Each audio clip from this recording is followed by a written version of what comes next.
fast forward to the conning tower, where you guys did the shot.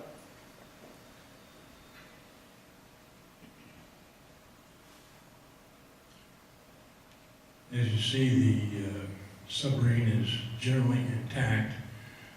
The submersible is part of the University of Hawaii underwater research lab.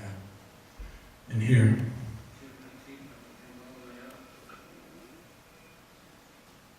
Oh, yeah, that's, you can see the whole there.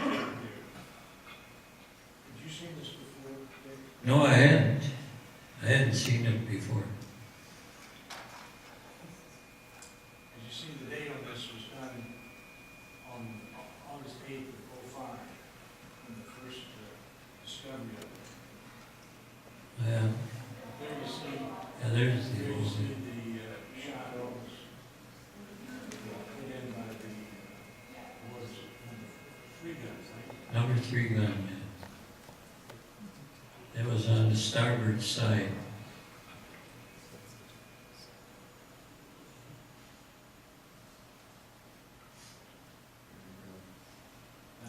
Bob, I think the bodies of the two Japanese are still inside. Yes, they are. They're, it's like a funeral place now, a burial site, and they're trying to keep people from diving on here and disturbing it because they want it to be like a grave site. They want to respect that. And Japanese, now that they know who they are exactly, some of the relatives wanted to visit this, so they came and they charged them $15,000 to be able to take the University of Florida, or not Florida, Hawaii, and they went down, and it takes 4 hours to get down to that location. It's so deep, and And I think it's about 1,500 feet, is that correct? yeah, I think so. It's quite deep, and they can't. There's none. They can't do anything with it. They just go down and look at it. It takes 4 hours to get down there, and get 4 hours to get back. It's so slow. But the thing that the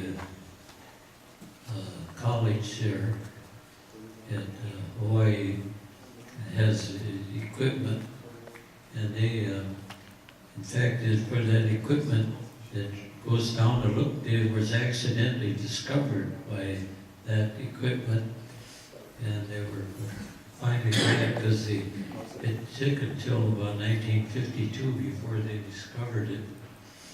They were looking for it for a long time. And they spent a lot of money looking for it, and they finally found it. What are some of the other vessels that are sunk in the area? Are you familiar with that? Well,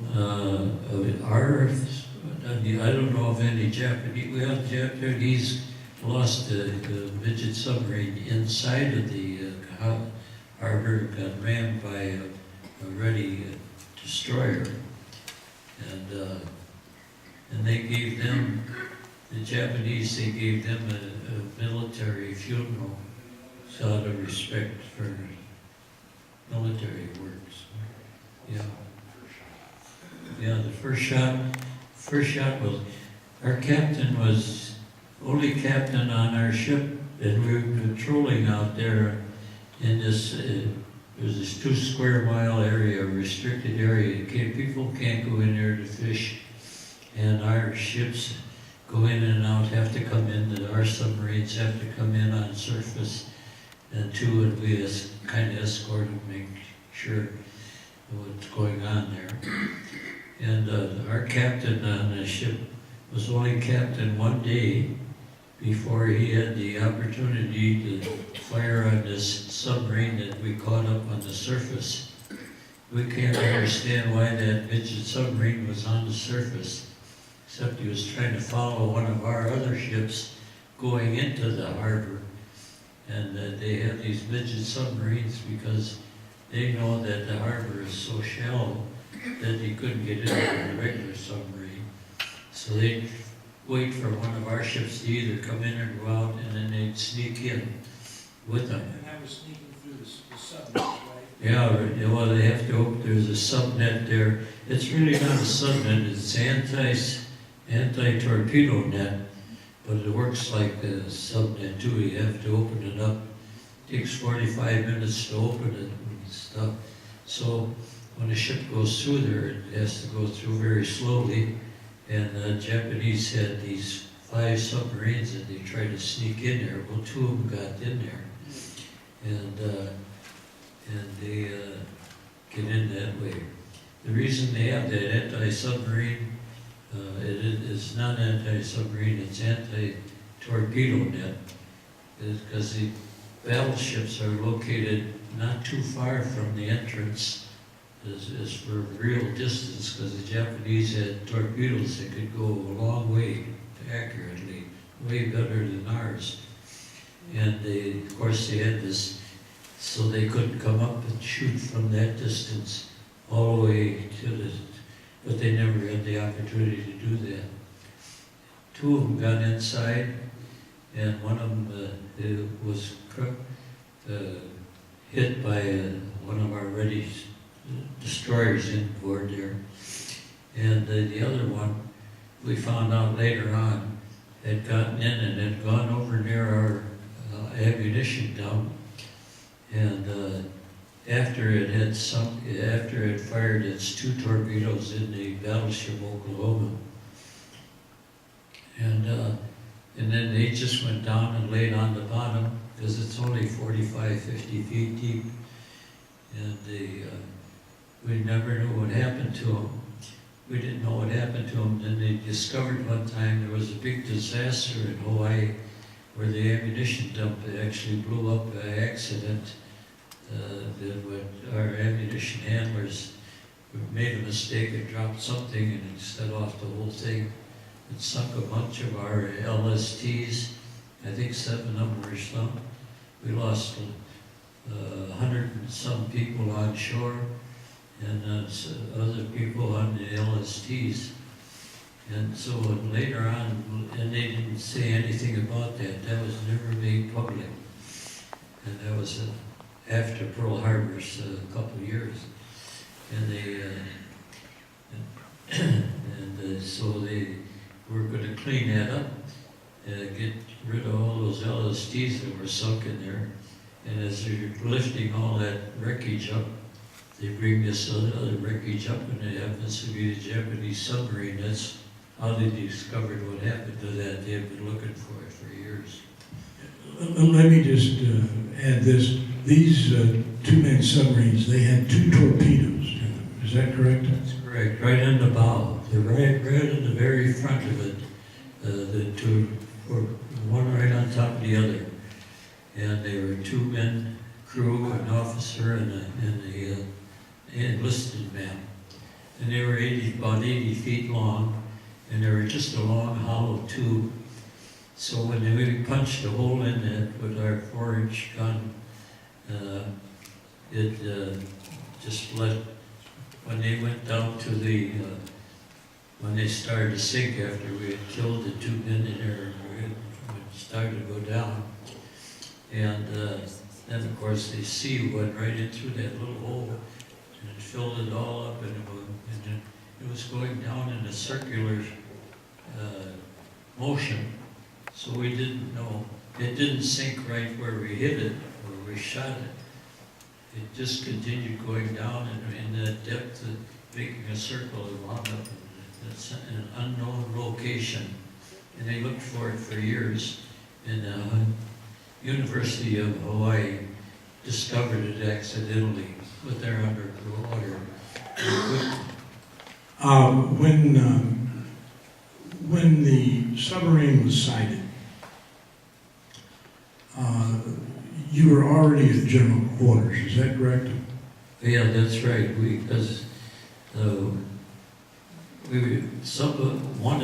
One of our ships that came out to do some mine sweeping they were gonna mine sweep the area. They did every morning to make sure our ships wouldn't get hit by these floating mines.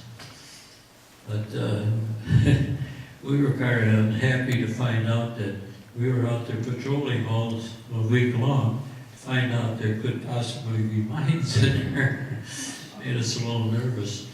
But they didn't find any mines. They didn't find any. But they noticed the periscope in the water about 2 o'clock, about 4 o'clock in the morning, yeah. And they called us because we were on patrol out there anyway for all week. What kind of patrol were you doing? Just back and forth in front of the channel? Just keeping people out of there and escorting our own ships in and out for that. It's a 2 miles restricted area. And what had happened is after we had fired at the enemy submarine, we noticed there was a Japanese, local Japanese fishing boat in that area.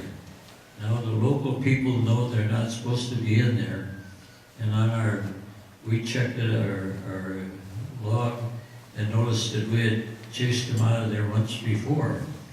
So we were wondering what's going on. What are they doing out there?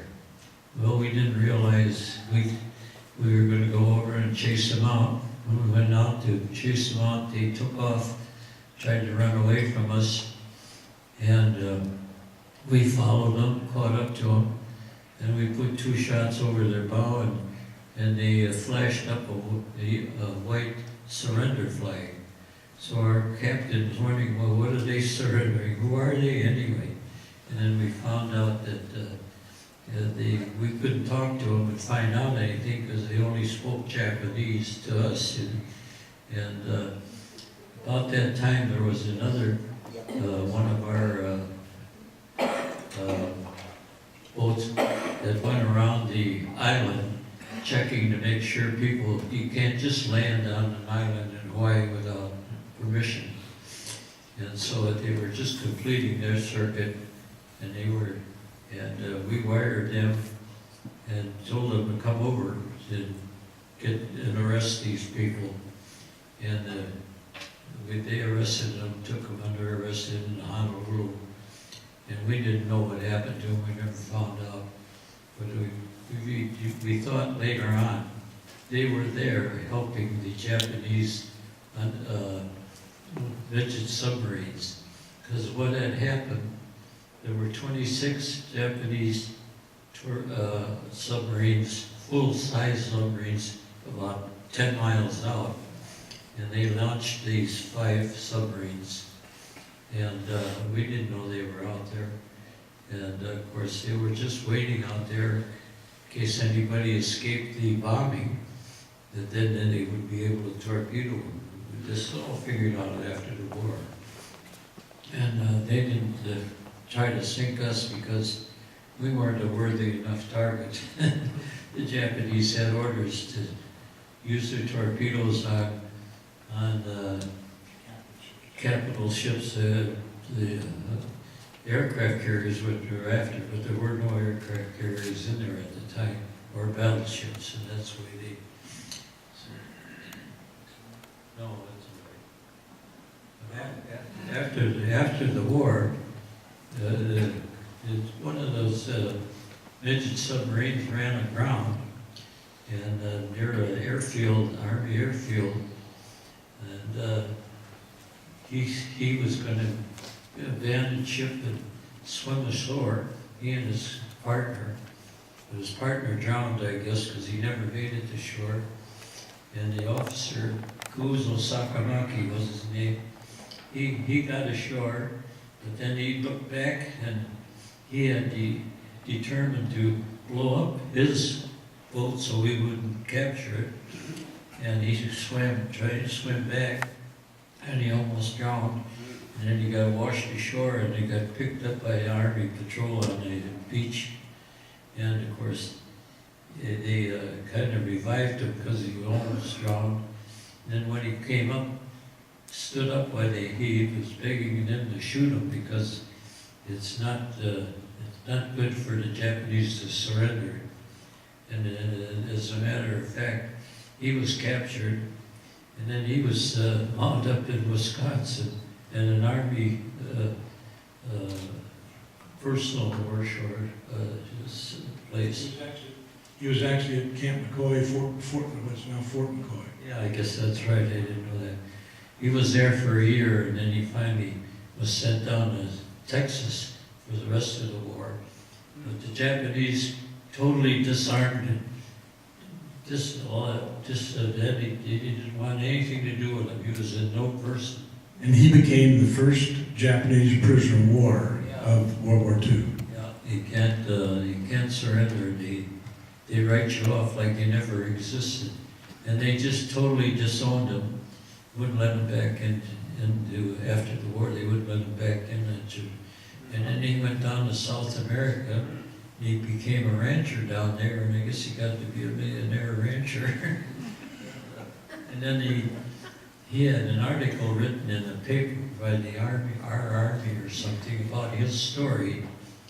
And one of the officers off our ship saw that, and he wrote to them, contact Kuzo Sakamaki, and he invited Kuzo Sakamaki to come to St. Paul, and he did.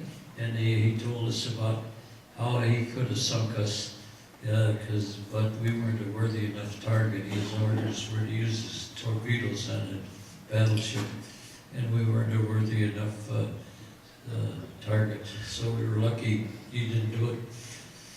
Yeah. Well, now, you were assigned to Gun 5, if I recall.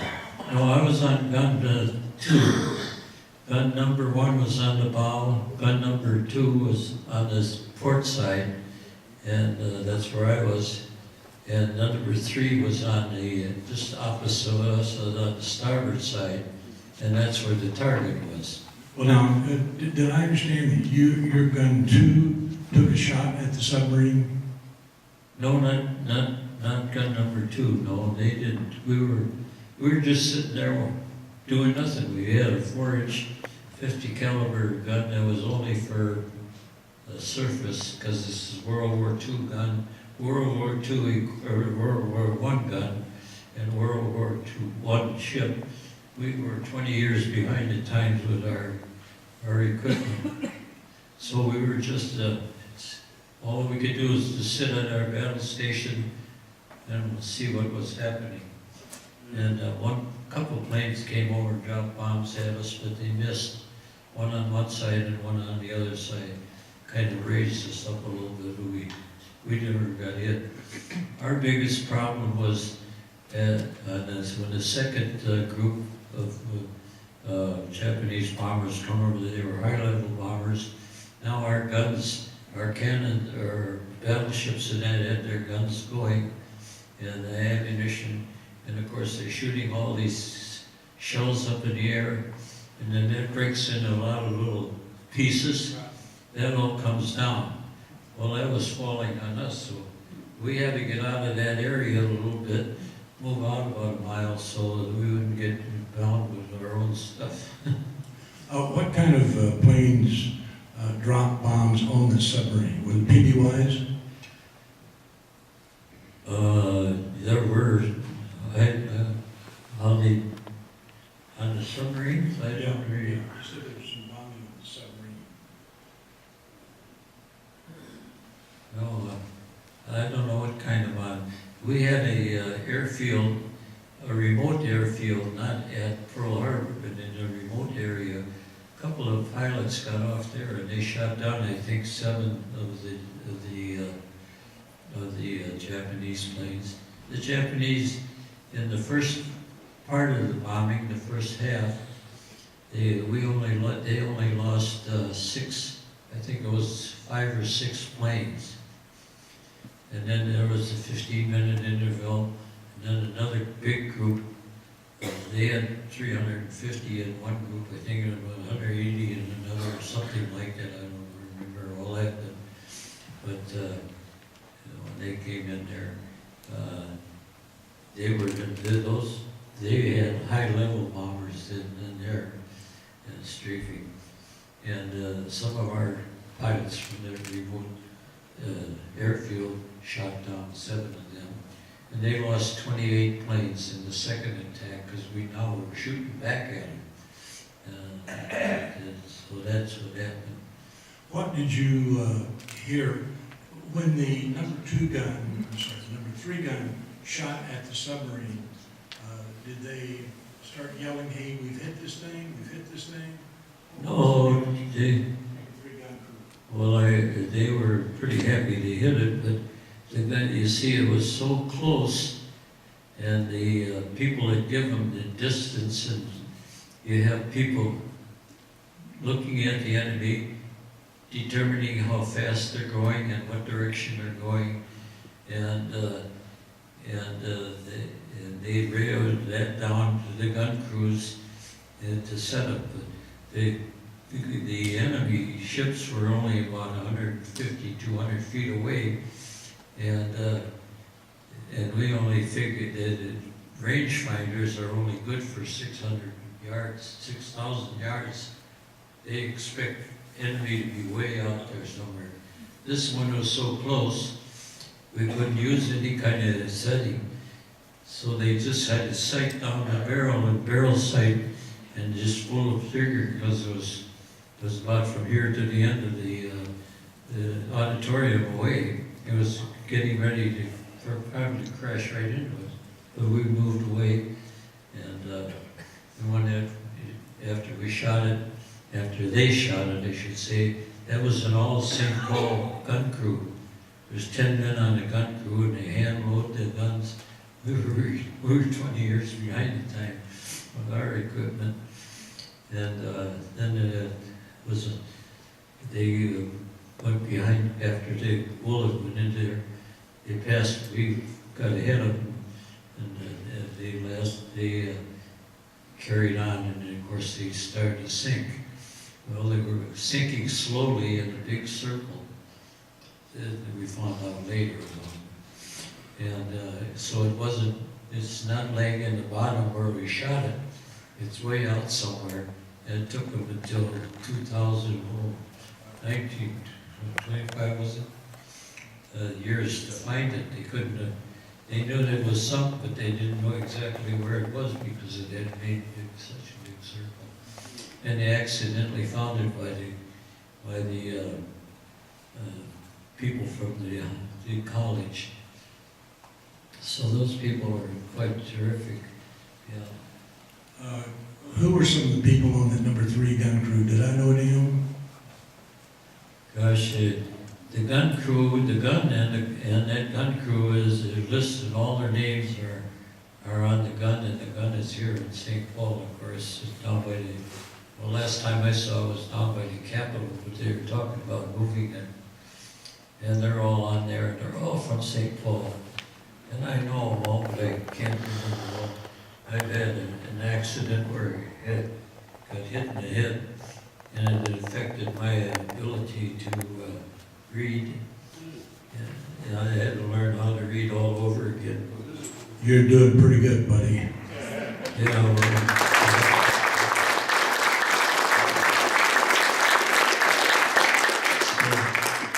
so if you want to see it, you can go down.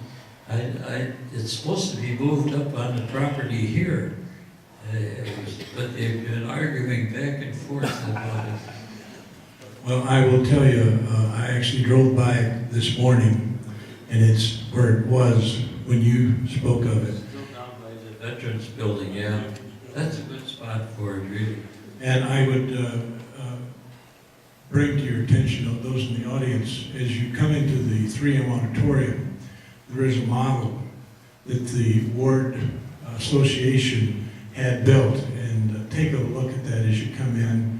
And opposite that is an exhibit that Doug Becky put together from the Minnesota Military Museum of many artifacts from the attack on Pearl Harbor, and they're described. So, I actually wasn't supposed to do this interview with you. It surprises me about things, just like the attack on Hawaii. It was a big surprise. actually, I stepped in for Doug Becky. Doug, why don't you come down and,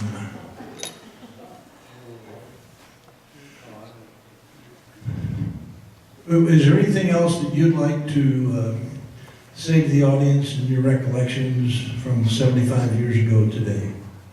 Well, no, I'm so proud of St. Paul people or Minnesota people being there. There were hundreds of us there, and at one time there was about 500 Pearl Harbor survivors in Minnesota. And there's 3 chapters in Minnesota, one down by Mankato, one in St. Cloud, and I'm president and chaplain of the Twin City chapter.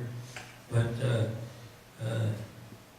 we don't have meetings anymore because they're all dead except a couple of us. One other guy, and I don't know what's happened to him, he's probably sick. He can't have meetings anymore. So I'm all alone. But I'm mighty proud of him.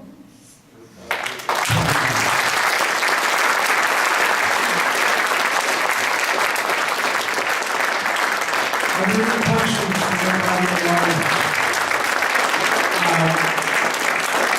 If I could, I'd like to introduce, he didn't get recognition, but his grandson, Richard Thill III, flew up from Florida to be sure that his grandfather made it.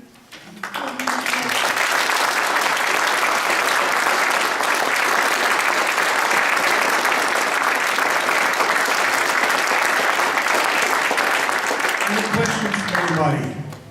Have I missed something? Anybody? Well, listen, I'd like to make a comment. When I was only 16 when, or how old was I? 15 when I joined the reserve. Because then I joined the reserve, and I have to tell you a story about it. I wanted a cap like this.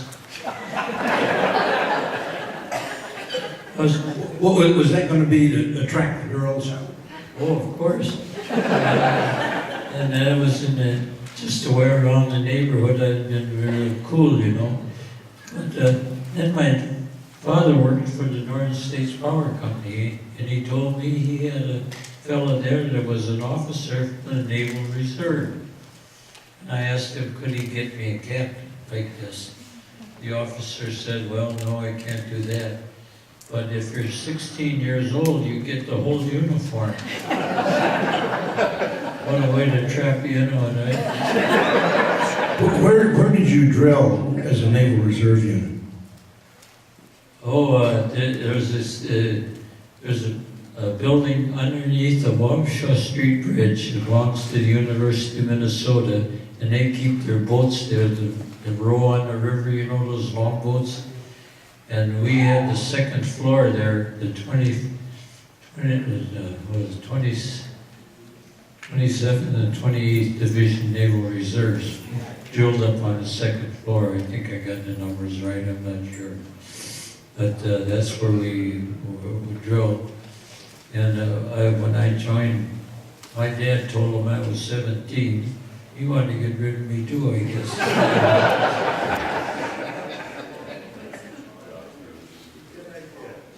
What do you mean? Why don't you put your cap on? This is the cap from 75 years ago. This was the one he got with the rest of the uniform. He keeps it. Let's see what you look like 75 years ago. I don't want to wear it out because it's hard to get to them. You might have to sign up again. I got one right here for you, if you need it. I can't get it on.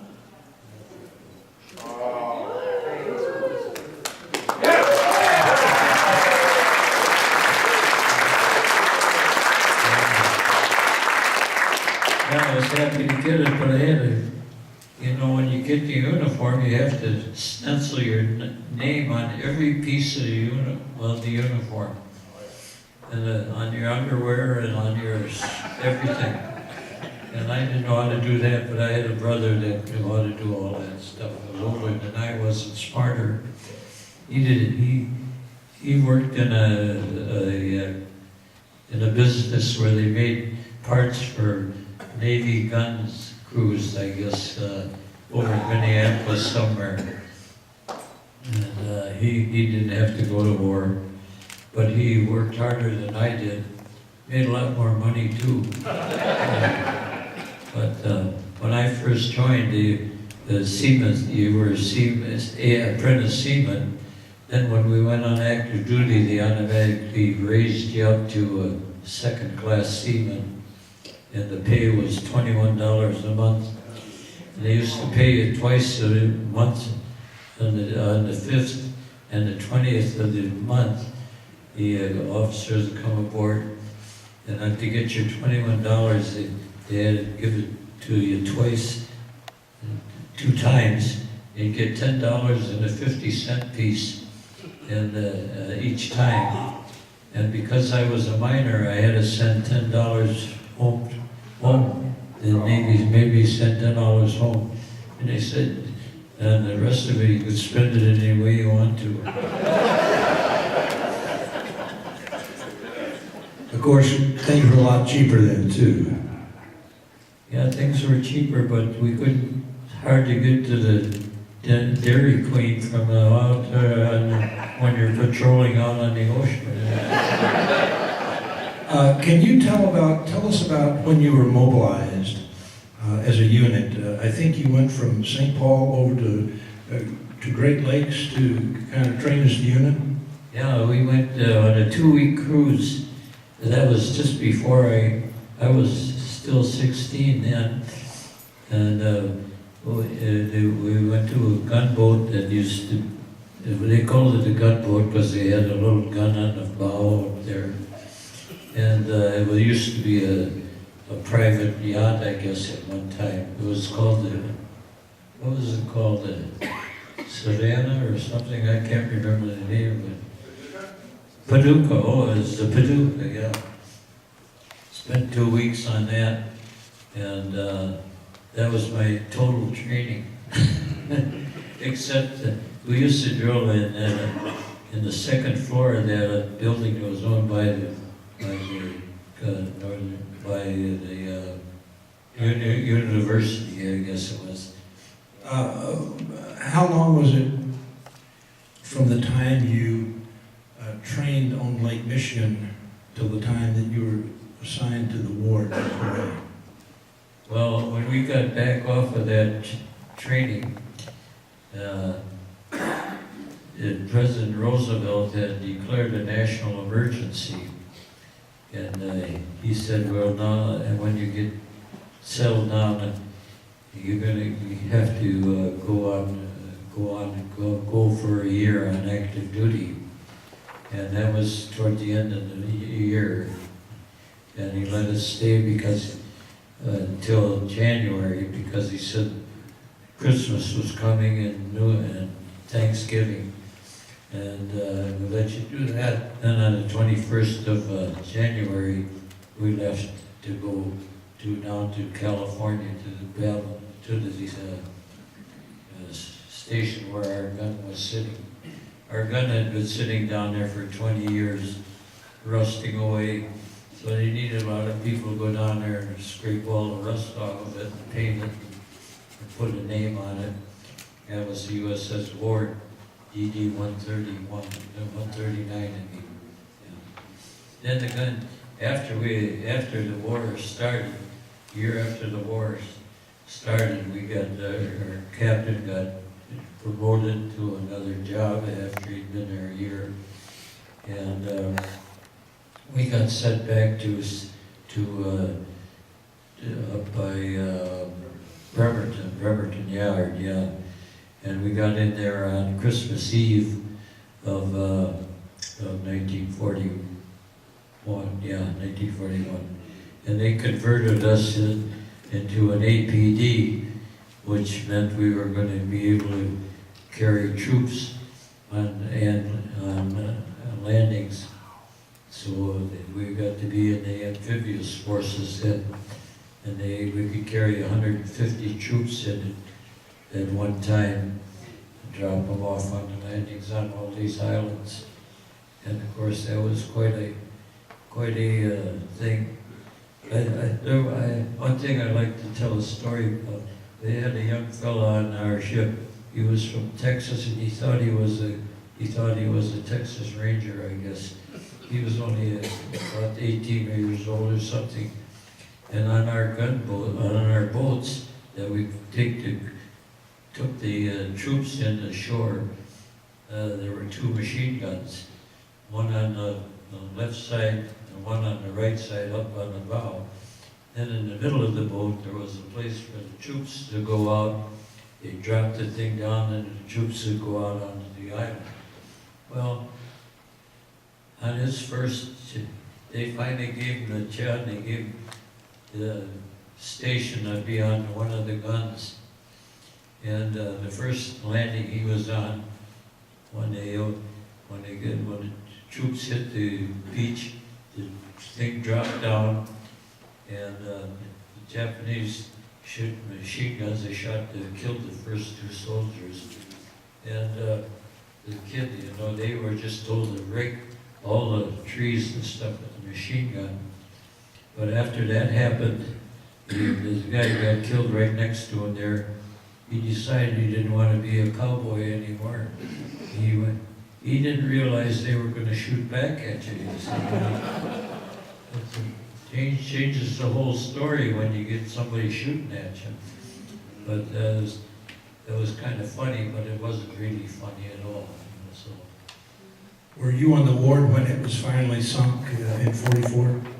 No, I got transferred off. I was ship's cook first class. I was 20 years old, and we're down in Papua New Guinea, and they said, you're getting promoted, you're going to be chief petty officer, chief commissary steward. I said, I'm only 20 years old. I'd be the youngest chief in the Navy. I'd be a slick-arm chief, and nobody's going to pay attention to somebody like that, just a kid. And so they said, well, if you don't take it, you have to take 30 days leave. I said, I'll take the leave. And I did. But they sent me all the way to Newport, Rhode Island to go to firefighting school. Because they wanted to, every time you got transferred, people were taught how to fight fires on the ships, because that's a very bad thing. A fire on the ship is terrible. Because all the paint that's on there, everything catches on fire. And they didn't really know how to fight the fires, because we had the 20-year-old equipment. We had a little firefighter, little thing that just squirted it on there, wouldn't put out anything. But they did that, and so I graduated from that, and then I got transferred down to Philadelphia, and there was a ship down there that had been a cruiser that had been over in Europe doing a tremendous war record. They got hit by a radio-controlled bomb here by the Germans and killed 190 of their men. And then they were back, and they got back all the way on their own to Philadelphia. They were working on it, and I got assigned to that ship. And that worked out pretty well for me. I spent a year on there.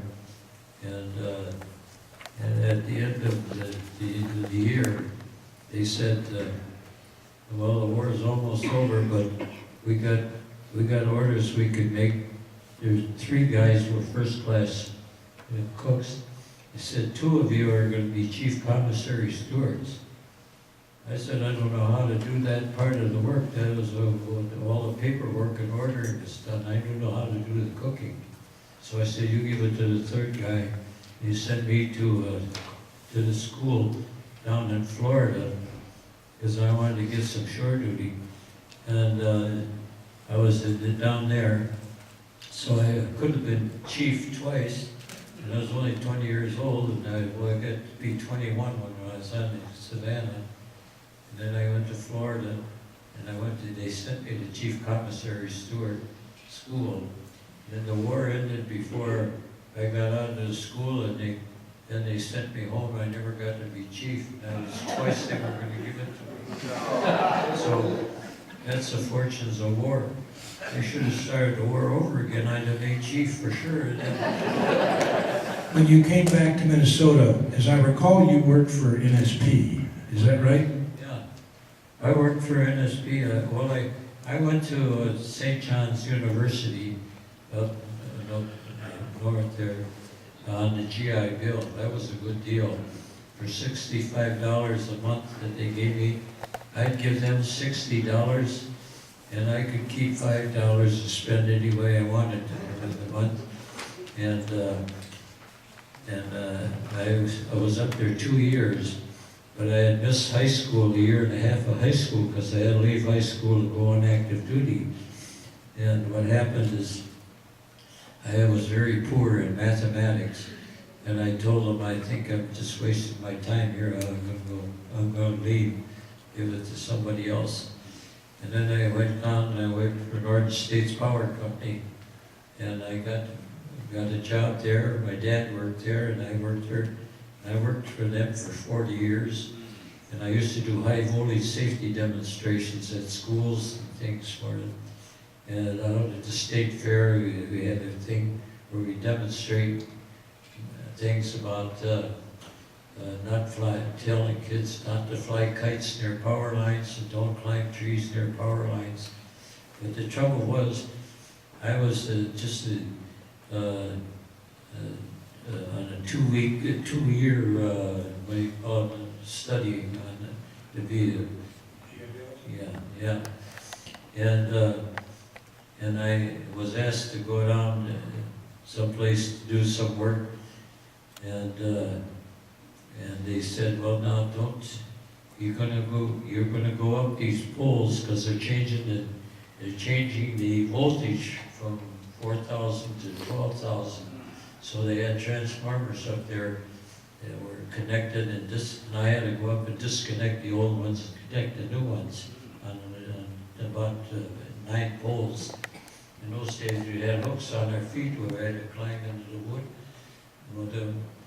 And I finished those 8 poles, and they said, well, first of all, you don't have to wear rubber gloves because the line is dead, and you make the changes up there.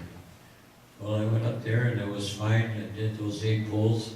Then I came down, and they said, you say, one more pole over in this other location. And I went up there, and I found out the hard way that the line was not dead over there. And what it did is I got electrocuted, burned my thumb and index finger off. Working in a civilian life is dangerous, more dangerous than war. But it electrocuted me, stopped my heart, stopped my breathing, and I was dead up there on a 40-foot pole. And my partner came up with his gloves on. He gave me artificial resuscitation up there, and he revived me, and he got the innocent life for saving my life.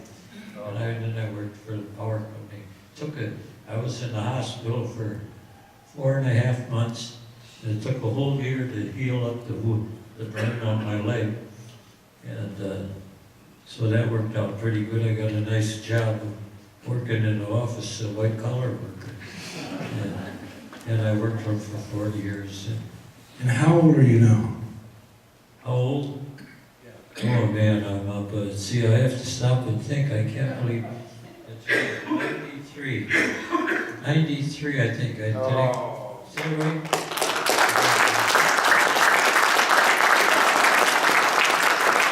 Maybe it was an electric charge. What did you say? Maybe it was that electric charge that pushed you over to 93? It almost pushed me over, all right. I worked very well. After that, I got to be in charge, and I had 18 people working for me. So I went from being a worker to a boss. I was an easy boss to work for. We actually got a letter that Randall is going to read, dedication to you veterans.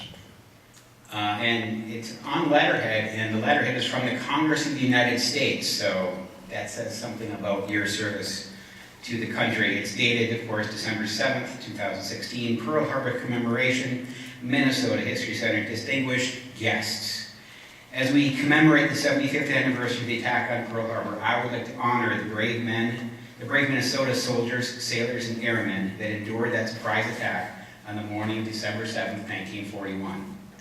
The unprovoked attack that occurred that morning forever reshaped American history and the history of the free world. As a nation, we are eternally grateful to those involved in the attacks on Pearl Harbor, especially the 2,400 brave Americans who lost their lives. Minnesota has a unique and important role in history of the attack on Pearl Harbor. The members of the Minnesota Naval Reserves who were aboard the USS Ward saved countless lives when they detected a Japanese submarine attempting to launch an attack in the harbor. The gun used by those naval reservists now stands as a memorial on the state capitol grounds and serves as a reminder that it was Minnesota who fired the first American shots of World War II in defense of our nation. To the survivors and family members whose loved ones were at Pearl Harbor on December 7th, I offer my deepest gratitude and sincerest thanks for their sacrifices they have made. For the families of the 2,400 Americans who lost their lives, our nation will never forget the ultimate sacrifice they made that day. The example set by the brave men and women on that day will forever remind the world that America will always rise to the challenge and will always stand on the side of freedom. Warmest regards, Eric Paulson, Member of Congress.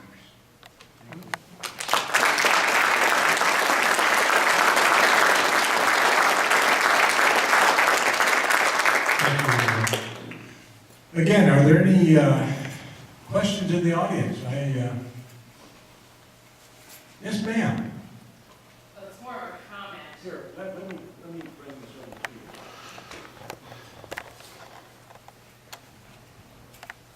It's more of a comment, and I wish Mr. Kowalski was still in the room, but it looks like he might have left the room. But he had said something when he was up on stage about thanking all of us to be here and, honor all the veterans. And I'd like to say to him and to all of you veterans that are here, we're honored that you're here to share your personal stories of what you went through. I think it's just, your speech and talking, it's like you got a memory, like, wow. I think I speak for everybody here that we're glad that you're here to share your stories. Here, here. All right.